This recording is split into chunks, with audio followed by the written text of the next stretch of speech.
Silkytreat Channel. Easy delicious cooking. On the menu today, one recipe prepared in 40 minutes start to finish. Pork chops, Brussels sprouts, parsley, mashed potatoes. Ingredients: 2 pork chops, Brussels sprouts, parsley, mashed potatoes. See my previous video for that recipe. In this one I added finely chopped fresh parsley, salt, pepper, nutmeg, butter, fresh parsley. Preparation: clean, peel and cut the potatoes.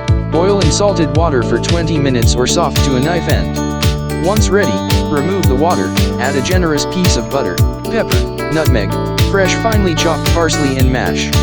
In a pot, bring water to a boil, add salt and insert the Brussels sprouts.